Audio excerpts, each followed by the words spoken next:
Ang pag-aaralan naman natin ngayon sa laws of exponent ay ang power o power rule at ang zero exponent rule. Okay?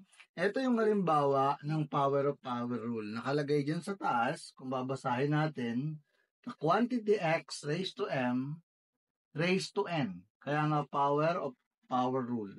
So yan daw ay equal sa x, m times n.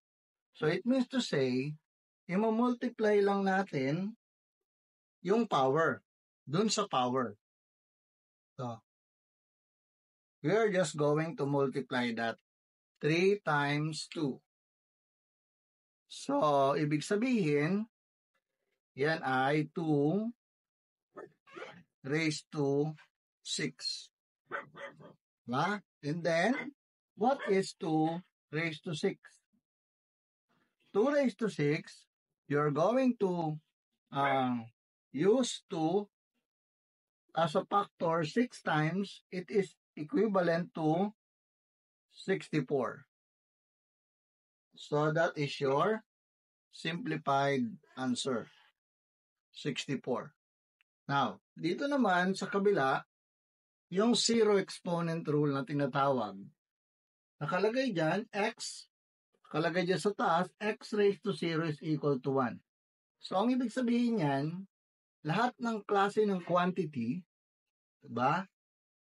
If it is raised to 0, except 0 of course, no? Except 0, hindi kasali yung 0 doon. 0 raised to 0 is not equal to 1. Okay. So, any number or any quantity raised to 0, it is equal to 1. Okay? So, ibig sabihin, 2 raised to 0 is equal to 1. As simple as that. Lagi lang natin tatandaan yan. Ng anumang quantity or number, if it is raised to 0, that is equal to 1. Now, punta tayo ngayon dito sa susunod nating example. Makikita natin dito, kung i-apply natin ang power of power rule, this one is x raised to 0. So it means to say, it is equivalent to 1. Even, i-multiply natin yung 0 times 2, it is equal to 0 pa rin. So that is 1 pa rin. So it means to say, if it is 1, no need to write it anymore. Hindi na natin siya kailangang isulat. Ito na lang, 3 times 2 is equal to y raised to 6. Yan. Yung 1 na yan, dahil ang x raised to 0 ay 1, hindi na natin yan isusulat. So, ibig sabihin, ito na yung ating magiging pinaka-final and simplified answer. Okay? So, for another example.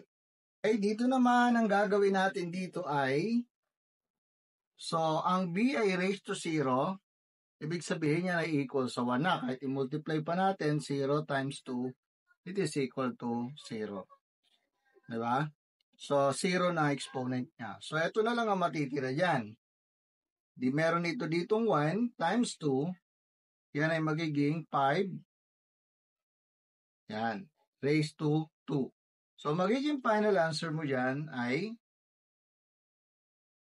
5 raised to 2 is equal to 25. Okay? So, yan na ang iyong magiging pinaka-final answer dyan. Okay? Bakit nagkaganon? Kasi ang b raised to 0, according to zero exponent rule, that is only equal sa 1. So, if it is 1 raised to 2, 1 pa rin naman yun. 1 times 1 equals 1. Ayan. So, ngayon dito naman tayo sa ating last example. Para kung titignan mo, napaka-complicated niyang tignan. Pero lagi lang natin tatandaan yung zero exponent rule. No? Kapag ang last exponent ay nandoon, yung 0, so wag ka nang mamroblema kung paano gagawin mo dyan. So, ibig sabihin, all of those quantity, o lahat ng quantity na yan, itong nasa loob na yan, lahat yan is into the power of 0. So, ibig sabihin, napakasimple lang yan, ang pinaka-final answer niyan is 1. So, ganun lang natin tatandaan. Kasi, kahit gaano kadali yan, kung hindi mo naman matatandaan, yung zero exponent rule, you can never answer 1. Kaya laging tatandaan, kailanman ay hindi huhusay kung ikaw ay hindi handang magsanay.